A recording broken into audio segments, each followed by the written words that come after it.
Hello and welcome to GuyLogicGaming. My name is Temco and this is Warhammer 40k Sanctus Reach, developed by Stray Light Entertainment and published by Citrine Limited.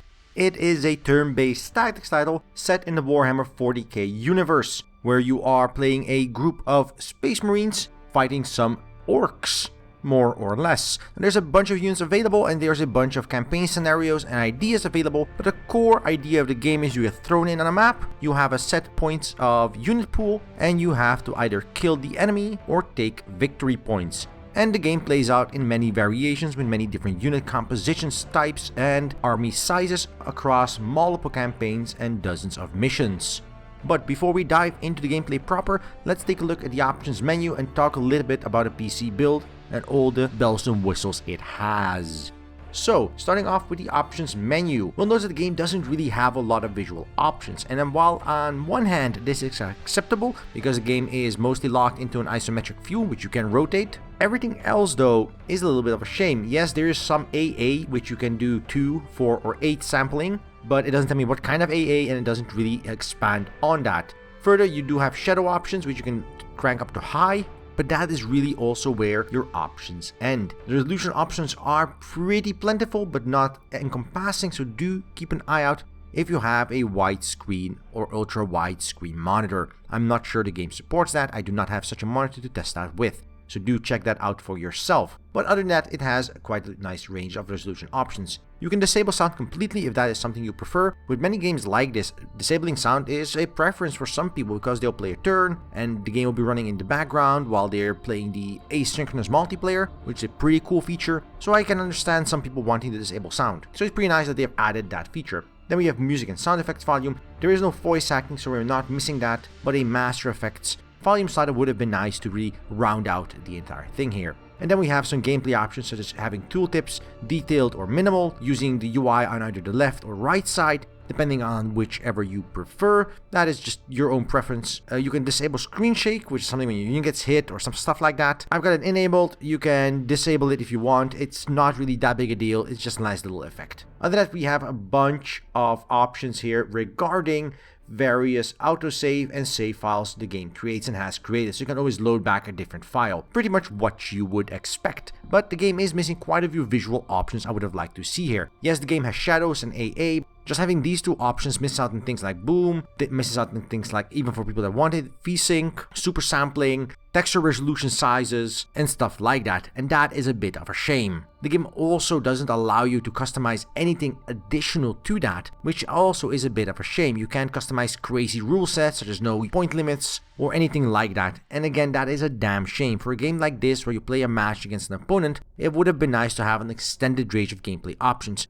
Much like games like Civilizations allow you to really customize the type of game experience you want to achieve. And those not being in is a little bit of a letdown. It's not a major negative, it's a little bit of a nitpick, but I always like to customize the gameplay experience I have based on the people I'm playing with. If I'm playing with a bunch of friends, a crazy wild game with hundreds of thousands of units, and every type of stuff going on screen at the same time is fine, but you're not playing for reals. Whereas as I'm playing a game as someone that's competent, you want to make balanced armies, like you would in the normal tabletop Warhammer game. But enough about that. Overall, the game performs okay. There is some hitching and stuttering depending on how good your processor is when it tries to calculate turns for the AI, which is a very processor heavy and intensive aspect. But even on my overclocked i7-4700K, it still stutters on occasion on large maps with a large number of active units on screen. It's not something that affects gameplay because it's your opponent's turn and you're not actually doing anything, but it is notably visible when it happens. So depending on how much it annoys you, that might be an issue for you personally.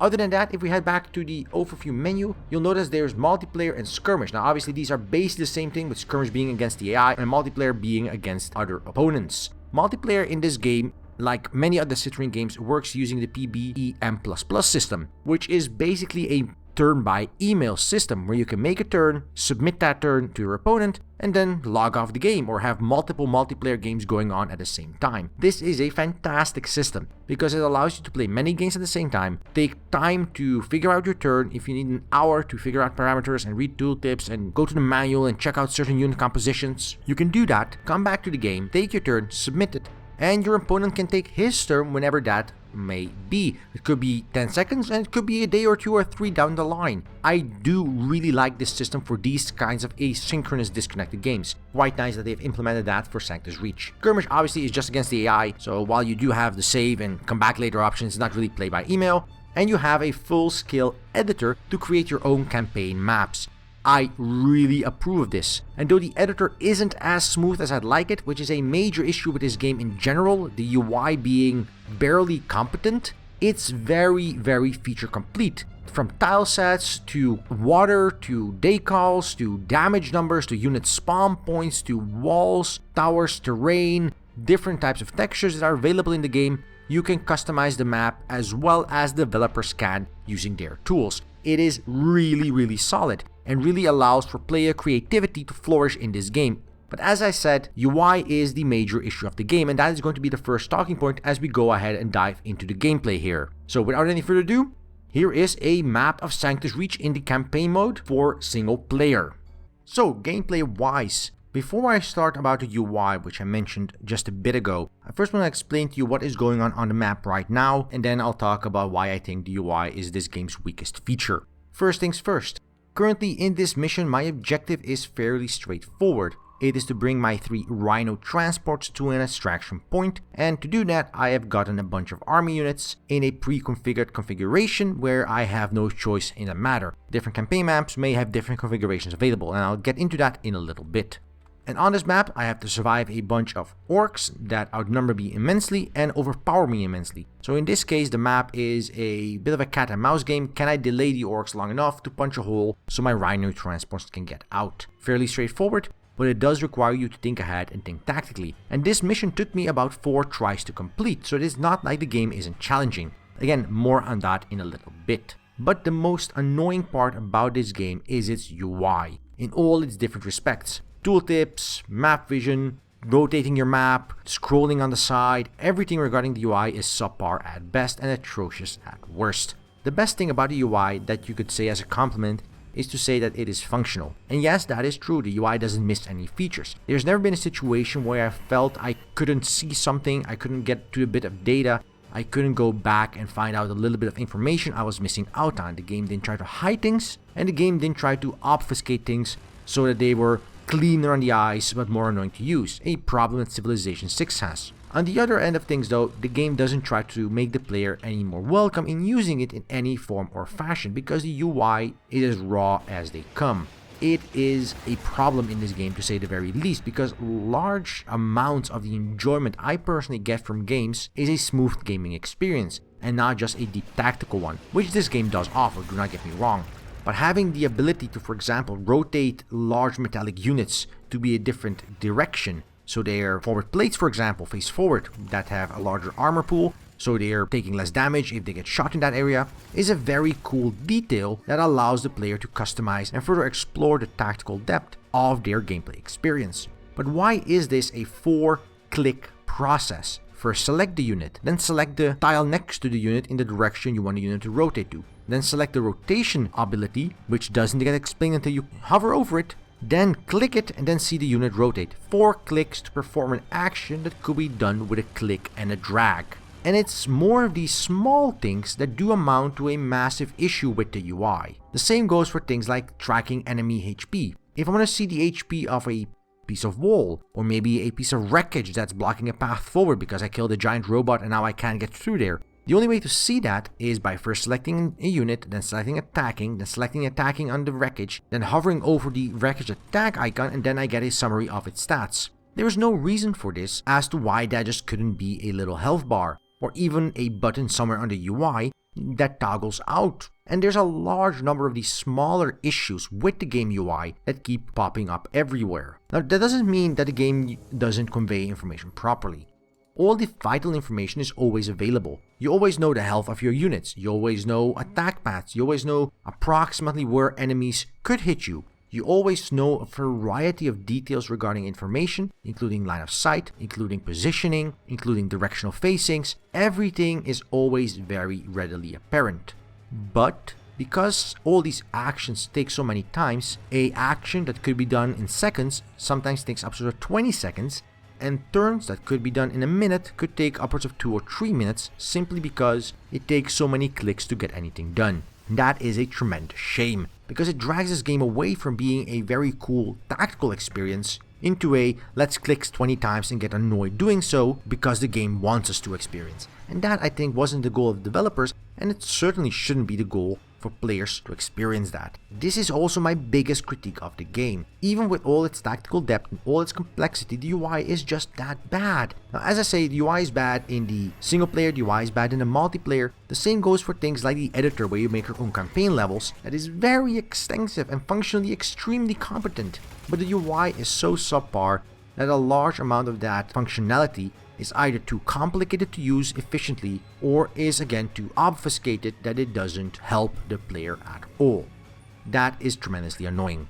Now, having spoken on and off about the UI enough, let's take a look at some of the other things in the game. Another part of the game I feel is slightly weak on is the character animations. And this isn't a critique so much on the game as it is a preference for me. Yes, this game has a much smaller budget than things like Total War Warhammer or Civilization 6 would have, but even so, I feel some of the animation, especially for the Space Wolves, is very subpar. Melee attacks with your chainswords, or melee attacks of your motorbike, or even turret changes or movement across terrain often feel very stilted and more as if a miniature is moving than anything else. And that is a bit of a shame. Now, the orcs are way more alive in my opinion. You'll see movement, you'll see animations, you'll see a large number of small details on them, whereas the Space Wolves hover around much more as if they're on stilted little stands. A little bit of a shame. This doesn't mean that there's not a lot of detail in the units. Every single unit has extensive detail in every regard. Positioning of weapons, decals, colors, compositions of their weapons, the way they organize themselves in troop, the way they change position as they move, everything on a unit and everything on the composition of units is excruciatingly detailed, and that really pays off to the game's enjoyment. Seeing my Space Marines use their chainsword on a bunch of goblins, even if the attack animation is really weak, still makes them look really, really cool because they're standing there, massive chainswords in hand and smashing goblin faces. Really enjoyable. Units also have the satisfying thunk of dying, exploding, and getting completely annihilated. A very visceral experience in all regards. No complaints here at all. In fact, I really enjoyed this so much, I just wish more games would have this level of visceral action going on. Where I feel games like Total War really miss out on is when you have a bunch of units with massive lances and swords stabbing each other. All that really happens is that some of them fall over and just stay down and then despawn. Here, units stay on the battlefield. Carcasses are deadly visuals. Pools of blood will pile up. Missile impacts appear on the map. It's a battlefield, and it really shows and really feels that way quite efficiently and effectively.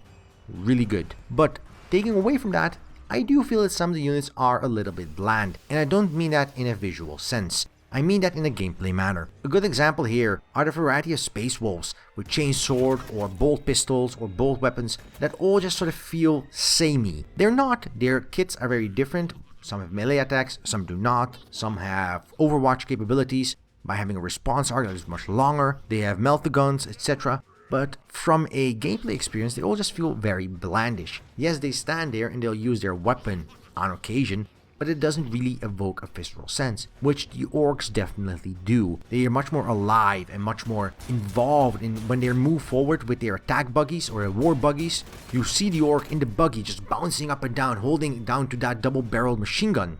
Whereas in the situation with the Space Wolves, if your Rhino transport moves over, I mean, yeah, you know it's a tracked tank in essence, but it doesn't feel that way. It feels like it's just speeding forward, a light little buggy going forward, and not a heavy transport carrier. And this is a bit of a shame. Not a massive negative thing, but it's just a little bit of nitpicking in a game where the unit details are vitally important to convey the way units feel. And the game doesn't always do an equally good job of that.